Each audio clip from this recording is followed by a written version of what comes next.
بالله من الشيطان الرجيم. بسم الله الرحمن الرحيم. السلام عليكم ورحمة الله وبركاته. الحمد لله وكفى والصلاة والسلام على رسوله المصطفى وعلى آله وأصحابه أهل الصدق والوفاء. اللهم صل على سيدنا محمد عبدك ورسولك النبي الأمي وعلى آله وصحبه وسلم تسليما. قال الله تعالى في كتابه الكريم: أعوذ بالله من الشيطان الرجيم. بسم الله الرحمن الرحيم. ألم تر إذ المجرمون ناكسوا رؤوسهم عند ربهم قالوا ربنا أبصرنا وسمعنا فارجعنا نعمل صالحا إنا موقنون. وقال أيضا في آية أخرى: أعوذ بالله من الشيطان الرجيم. يا أيها الذين آمنوا كتب عليكم الصيام كما كتب على الذين من قبلكم لعلكم تتقون. وقال النبي صلى الله عليه وسلم: من صام رمضان إيمانا واحتسابا غفر له ما تقدم من ذنبه. ومن صام رمضان من فرح بدخول رمضان haramallahu jasadahu 'alan nira. Shadaqallahul azim. Bapak Ibu, apa kabarnya semua, sehat? Alhamdulillah sehat. Masih semangat? Kita baru masuk pertengahan bulan Ramadan. Jadi harus tetap semangat. Semakin akhir harus semakin semangat. Jangan kayak kita main sepak bola. Kalau ada perlombaan sepak bola semua berpartisipasi, ikut berlomba-lomba di awal. Tetapi masuk 10 hari kedua ini babak-babak penyisihan. Benar-benar dia punya iman dalam hati, insya Allah istiqomah nanti sampai akhir, sampai final. Mudah-mudahan semua di sini jadi orang-orang yang istiqomah. Amin ya rabbal alamin. Bapak Ibu yang dimuliakan Allah Subhanahu wa taala, segala puji hanya milik Allah. Bersyukur kita kepada Allah Subhanahu wa taala atas segala nikmat yang telah Allah berikan kepada kita.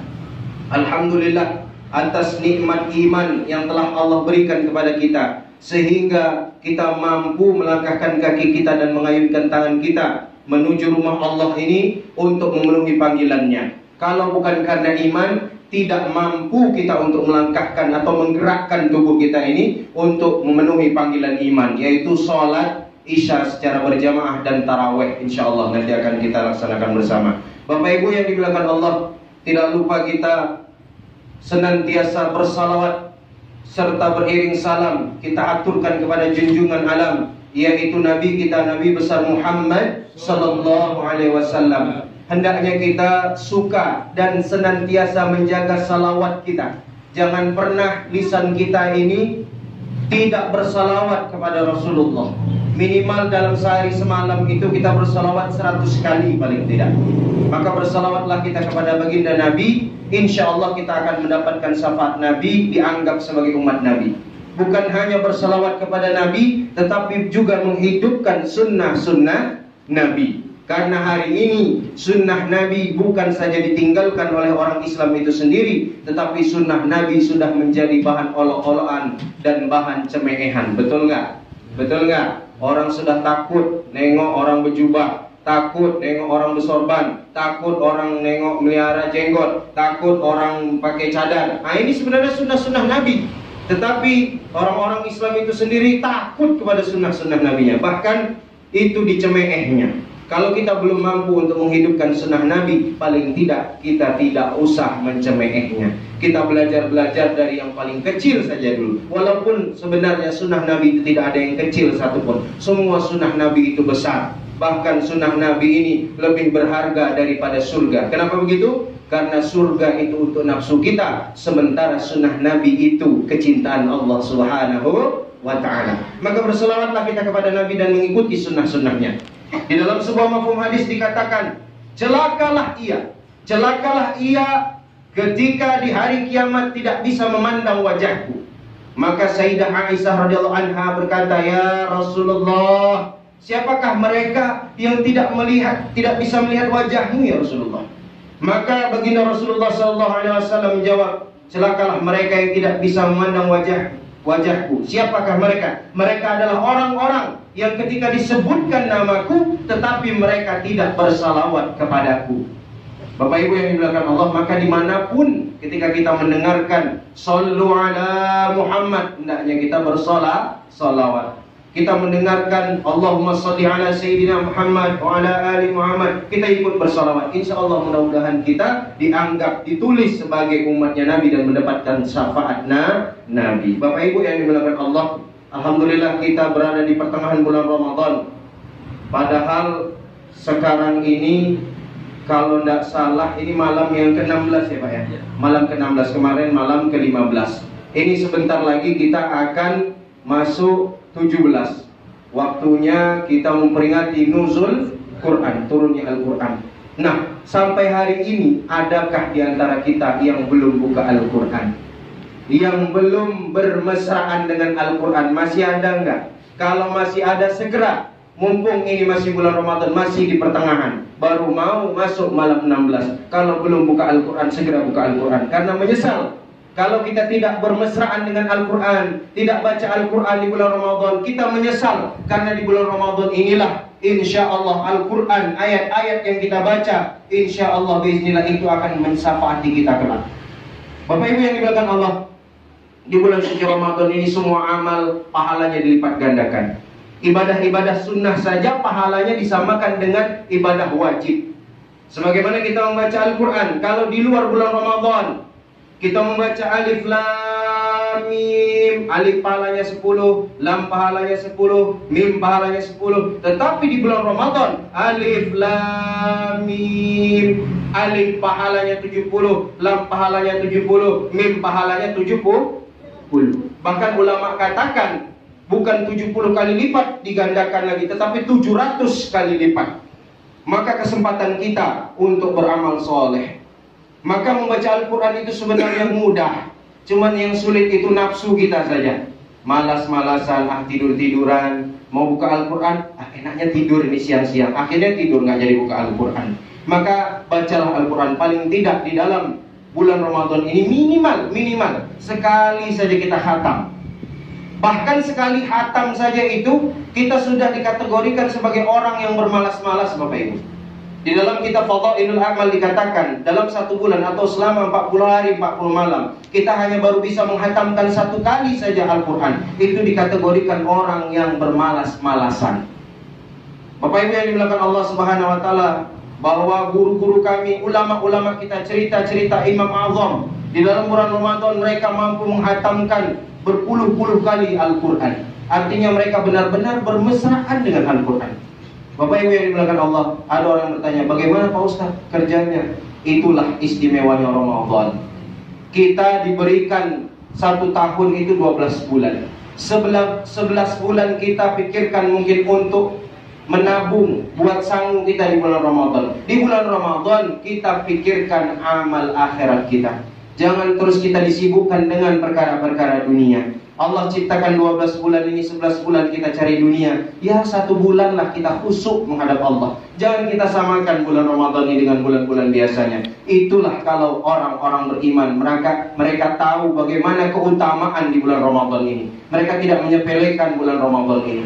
Karena bulan Ramadan ini adalah bulan yang sangat istimewa, bulan yang luar biasa, yang tidak sama dengan bulan-bulan yang lainnya. Bapak Ibu yang dimuliakan Allah Subhanahu wa taala, kemudian yang perlu diperhatikan lagi ketika bulan Ramadan adalah sholat.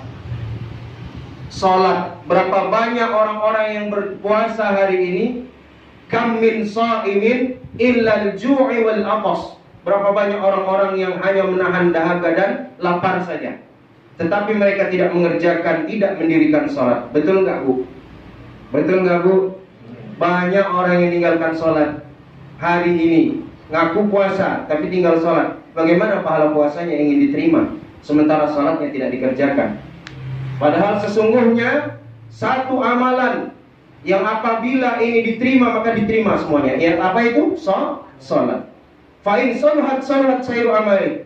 Apabila sholatnya ini benar, diterima seluruh amalnya. Fa'in fasadat sayru amali. Apabila rusak sholatnya, ditolak semua amalnya. Pahala puasa kita ditolak, pahala zakat kita ditolak, pahala sedekah kita ditolak. Karena sholatnya tidak dikerjakan. Sholat ini adalah satu amal daripada pertimbangan dari segala amal. Sholatnya baik-baik semuanya akan diterima. maka sholatlah. Karena sholat ini penolong kita di dunia dan di akhirat. Di dalam fadilah amal dikatakan bahwa barang siapa yang menjaga sholatnya, maka Allah akan mencukupkan rezekinya. Barang siapa yang menjaga sholatnya, Allah akan tanamkan ciri-ciri kesolehan di wajahnya. Orang yang menjaga sholatnya, sakaratul mautnya nanti mudah mengucapkan kalimat La ilaha illallah Muhammadur Rasulullah. Orang yang menjaga sholatnya, ia akan melintasi sirat secepat kilat. Orang yang menjaga sholatnya, terutama bapak-bapak berjamaah di masjid, di musola, di langgar, ini nanti sholatnya akan menjadi penolong di kubur-kuburnya.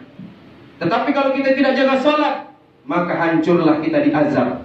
Bahwa dikatakan di dalam sebuah mafhum hadis dalam kitab Fadilah Amal, Fadailul Amal, bahwasanya orang yang meninggalkan satu sholat dengan sengaja, maka sesungguhnya dia kelak akan ditahan di dalam api neraka selama.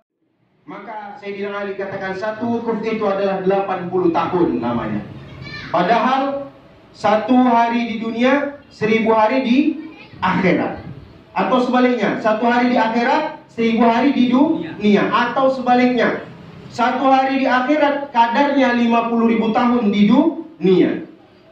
Masya Allah, berapa lama kita tertahan di dalam api neraka? Satu sholat saja kita tinggalkan. Maka para ulama katakan, apabila satu saja kita tinggalkan sholat dengan sengaja tanpa uzur syar'i, kita tertahan di dalam api neraka selama 28.800.000 tahun lamanya. Itu satu sholat. Bagaimana kalau 5 waktu tinggal semua? Na'udzubillahi min dzalik.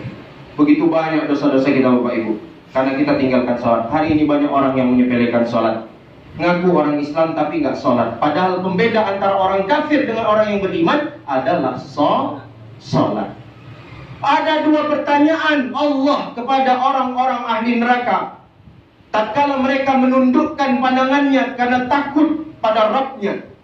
Seraya mereka berkata kepada Rabb-nya, wahai Tuhan kami, ya Allah, kami telah mendengar, kami telah melihat rintihan orang-orang yang Engkau azab, yang Engkau siksa. Maka kembalikan kami ke dunia ya Allah, walaupun sedetik saja. Kami ingin beramal soleh, kami ingin sholat lagi ya Allah, kami ingin sedekah, harta masih banyak di rumah ya Allah, belum diinfakkan di jalan Allah. Anak istri belum tutup aurat ya Allah, kembalikan ke dunia ya Allah, walau sedetik saja ya Allah. Sesungguhnya kami ini orang-orang yang percaya, beriman ya Allah. Maka Allah katakan apa? Allah katakan, bukankah telah datang peringatan kepada kalian? Nah, disitulah mereka langsung berputus asa atas rahmat Allah. Tidak ada lagi gunanya putus asa ketika itu. Yauma la yanfa'u malu